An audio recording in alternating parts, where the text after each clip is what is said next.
The 7 Heavenly Virtues is a classic interpretation of the 7 basic concepts that will lead your soul to glory, and there are 7 Tekken characters that perfectly fit into each Heavenly Virtue. What up everyone? I recently made a video placing Tekken characters into the 7 Deadly Sins, and I think it only makes sense to do the exact same thing for the 7 Heavenly Virtues. I know, original content out of 10 right here, nothing but the freshest. I'm sure there are people out there that are going to disagree, well that's not allowed. Just kidding. I've really been enjoying reading your suggestions for who you think fits into the 7 Deadly Sins, and I'm sure there'll be some discussions down below regarding who you think fits into each Heavenly Virtue. Now again, just like with my 7 Deadly Sins video, I'll just be using playable characters without mods, and no guest characters. Also, I should have specified this before, but 1 character per Heavenly Virtue, otherwise Heihachi's going to fit into every sin, as some people realised. With that said, let's have some fun. Okay, so we are going to discuss these in the order of its corresponding sin. What I mean by this is that 1 Heavenly Virtue serves as a counter to a deadly sin and vice versa. So humility is a counter to pride, charity to greed, chastity to lust, kindness to envy, temperance to gluttony, patience to wrath, and diligence to sloth. So, let's start with humility. So humility is modest behaviour, selflessness, and the giving of respect. A sense of inner knowledge that one does not need to prove their greatness to the outside world to actually be great. Now, I personally think that Li Chaolon fits this Heavenly Virtue. So Li was the adoptive son of Heihachi. Sounds nice, right?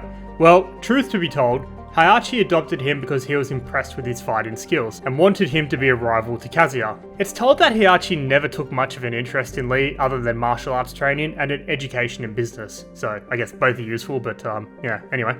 During the King of Iron Fist Tournament 1, Li saw his chance to fight Kazuya, but he lost. As Kazuya defeated Heihachi and took control of the Zaibatsu, Li was offered the position of secretary by Kazuya, likely in an attempt to humiliate him since Li was way overqualified for this position. With the King of Iron Fist Tournament 2, Li fought against his father, and Heihachi was furious at this, so he kicked Li out of the family once he regained control. With Li being neglected, humiliated, and expelled, you think this sets up a perfect villain origin story. But on the contrary, Li didn't let this get to him. Instead of taking revenge, he focused on himself and started up his own successful business, Violet Systems. While he was a bit grey early on, being a bit on the smug side and flaunting his wealth, he now supports Lars and Jin on their quest for good. He funded the early rebel army, Yggdrasil, and would continue to provide them and their leader with funds, information, and secret bases of operation. The main reason why I think Li fits the virtue of humility is that in the later games, he never forces himself into the limelight. Li is more than happy to sit back and support while Lars leads the show. He comes across as someone more than willing to do good and doesn't feel the need to prove anything to others. We now move on to the virtue of charity. Charity is being generous towards others, a willingness or even desire to help others out and better the world, no matter the cost to your personal self. So for the virtue of charity, I've got King 2 in particular. I was very tempted to put Yoshimitsu here, he is a Robin Hood-like character, but the more I read about King, the more I saw him fit in the charity virtue. Maybe Yoshimitsu will pop up elsewhere. Spoilers. So, the second king was a street urchin who was brought up in the first king's orphanage. Until the age of 24, this person worked hard with King until one day, news broke of the first king's death. Seeing that the orphanage would crumble into ruin, as the money gained from King's wrestling matches was the only thing funding it received, this man decided to don the mask of Kin and imitated his style. Essentially, everything King 2 has done, he has done for others. He took up the mantle of King for King 1, he trains and enters tournaments for the good of the orphanage. Through his darkest moment of almost taking out Marduk for revenge in killing his mentor Armor King, through the threat of global warfare that envelops the world, he even tries to pay the medical bills for both Marduk and Armor King II after their brawl. And while this is going on, he is still trying to protect his orphanage. He could have chosen to have a different life, but he was always willing to put others ahead of himself. So I think King 2 really fits the charity virtue. We now move on to the virtue of chastity. So chastity is refraining from sexual activity, the ability to refrain from being distracted and influenced by hostility, temptation, or corruption and remaining loyal to your husband or wife. Now note that the fulfillment of the virtue is not through lack of being tempted, but rather of making the conscious decision to better yourself rather than do what you know is morally wrong. So for the virtue of chastity, I've put Lars Alexandersson. So Lars was a high-ranking officer in the Tekken Force, the Mishima Zaibatsu's special military unit. So when Jin Kazuma took over the Mishima Zaibatsu, following the King of Iron Fist Tournament 5, the Tekken Force were deployed to ignite war across the world. Lars made the conscious choice to leave the Tekken Force after asking himself, are we the bad guys? Now, during a raid of the rebel army led by Lars on a Mishima Zaibatsu laboratory, Lars came across an android resembling a young woman. This android identified herself to Lars as Elisa Boskonovich, and she became his partner in the scenario campaign. This relationship is definitely a bit odd, but it definitely helps Lars stay on his grind by not getting distracted by females. Christ, I can't believe I said that. During their time together, Elisa expressed that it was nice to be treated like a real person by Lars, and Lars also shows his feelings towards Elisa by attacking Jin when he mocked Lars' emotional response to Elisa's demise, and derided her as a worthless piece of junk. They are loyal to each other, working together for the betterment of humanity, and I believe deserving of the virtue of chastity. Continuing to move on, we now come to the virtue of kindness. So kindness is being good towards all life.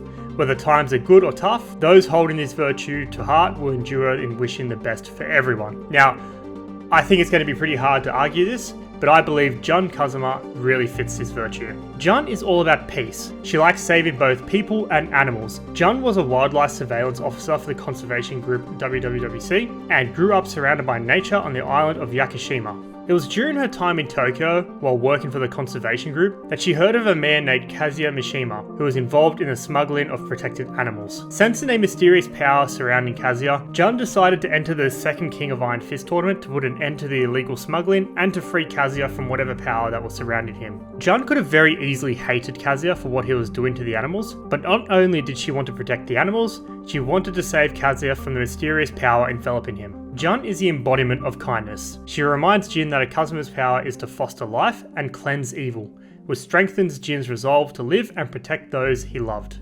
It is strongly hinted that she still sees Kazuya as redeemable, irrespective of everything he has done. For someone who has technically only been playable in 2 canon Tekken games, she has made a massive impact on the franchise. We come to the virtue of temperance. So temperance is moderation, being controlled in self, practicing self-control, abstination, moderation, and deferred gratification. Now, this is where Yoshimitsu comes into play. I believe he fits the virtue of temperance. So Yoshimitsu's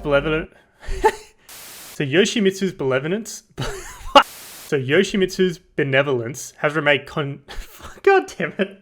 Yoshimitsu's benevolence has remained consistent since Tekken 1, and it is stated that he enjoys helping people who are in need. I think it would have been an easy pick to put Yoshimitsu into charity, but I believe he fits temperance more. Let me explain. So Yoshimitsu is the embodiment of temperance. Temperance is moderation. He will steal from the rich and give to the poor. He commits a sin to do a greater good. This distribution of wealth is temperance in itself. His sword is the Cursed Blade Yoshimitsu, a demon-slaying weapon that thirsts for blood and drives its wielder to state its hunger. Yoshimitsu is able to even out this hunger by cutting down wicked people. Now, it's a great way to conduct moderation. Now, a bit of a lore reason. So the reason Yoshimitsu joined the King of Iron Fist Tournament 4 was because he began to grow concerned about the Manji clan's capacity to help many disadvantaged people they served. Yoshimitsu envisioned a union between the Manji clan and the Mishima Zaibatsu, wherein the latter's wealth could be used to do a far greater good. Although the union between the Manji clan and the Mishima Zaibatsu did not come to be, Yoshimitsu succeeded in breaking into the Zaibatsu vault and stealing the money from them. So stealing money is definitely bad, but he stole money from bad people to help good people. This balance is the definition of temperance, and that's why I believe Yoshimitsu fits the virtue of temperance. We now come to the virtue of patience. So patience is steadfastly working towards goals, calmly awaiting results without frustration and anger. This one was hard for me to fill, but upon researching, I believe I found a really good fit for the virtue of patience, and that goes to Leo Cleason. Leo has a strong sense of justice and is quiet and inquisitively minded. Leo is described as a person that doesn't back down from danger and is guided by logic, level-headedness, and patience. That's in the wiki. So Leo's father was a splunker, someone who walks and climbs in caves as a sport, and he disappeared on an expedition when Leo was still a child. After their father's disappearance, Leo was raised by their mother and had a pleasant and uneventful childhood. Leo grew to have a strong sense of justice and became an accomplished martial artist and splunker as well. So in Leo's later teenage years, I think it was around 19, Leo's mother was killed by an unknown assailant, and as Leo began to look into the case alone, Kazuya Mishima was identified as the most likely suspect. It was revealed that Leo's mother was likely researching how to control the Devil Gene, and as Kazuya had completed this, was killing off the scientists as they were no longer useful. Leo was enraged by these findings, which is completely justified, but instead of letting that rage take over, Leo remembered their father's words. Listen, Leo. Like a lost coin, the truth is only found when your heart is calm and open. Taking heed of that memory, Leo calmed themselves and set out to find more concrete answers. It is shown that Leo would not let irrational emotions take control and is willing to relax and patiently work towards finding alternative solutions to strive to find the answers they seek. This is why I believe Leo fits into the virtue of patience. We now come to the final virtue, diligence, and boy, this is a corker. So, diligence is being steadfast in work. Despite the problems that surface, no matter what stands in their way, one with this virtue will accomplish their goals and stay true to their core beliefs. If there is work to be done, they will do their best to get it finished and properly. Now, for this virtue, I've put Jin Kazuma. Okay, this is going to be controversial, but I do believe that Jin fits into this virtue. So Jin's first appearance was in Tekken 3, where his goal was to rid the world of Ogre, where he was driven by revenge. Now, after being betrayed by Heihachi, his sole reason for entering the King of Iron Fist Tournament 4 is because he saw an opportunity to rid the world of the Mishima bloodline, and this has become a big part of his character since. Jin does not like the Mishima bloodline, believing it has brought nothing but negativity to the world. While it's suggested that Jinpachi, Jin's great-grandfather, was a good man, it goes without saying that both Heihachi and Kazuya have brought much pain to the world. Now, this brings us to Tekken 5. The seal binding Azazel weakened due to Jin and Kazuya fighting, and Azazel started talking to Jin, telling him that if the world was in enough despair, he would achieve his physical form again. Now, Jin saw an opportunity to rid the world of the Devil Gene by destroying Azazel, and thus saving the future of humanity. Seeing this opportunity, he used the entire Mishima Zaibatsu to start World War III. I know this is a bad thing, but it really does bring on that moral debate. Do the ends justify the means? At this point in time, the only known people to have the Devil Gene was Jin and Kazuya, and it stated that only someone with the Devil Gene can take out Azazel. Now, Kazuya is a write-off, being just as bad, if not worse than Azazel, so Jin took up the opportunity to bring back Azazel to take him out. If Jin passed away, who would be there to stop Azazel when he returned? I mean, I guess Kazuya, but he's worse, so. Let's read again what the diligence virtue is. Despite the problems that surface, no matter what stands in their way, one with this virtue will accomplish their goals and stay true to their core beliefs. If there is work to be done, they will do their best to get it finished and properly. Jin was willing to put the sins upon his shoulders to leave behind a much better future for humanity. This also leads into the plot of Tekken 8. Jin's main goal and core belief is to protect those precious to him. Through all the roadblocks, accessing his powers, Kazuya, he was determined to accomplish his goal. And there we are. They're the Tekken? They are the Tekken characters that I believe fit into each heavenly virtue. Now, I know there's going to be debate, just like with my Sin video, but I do really enjoy hearing your comments. Hope you enjoyed this video, and until next time, enjoy your day.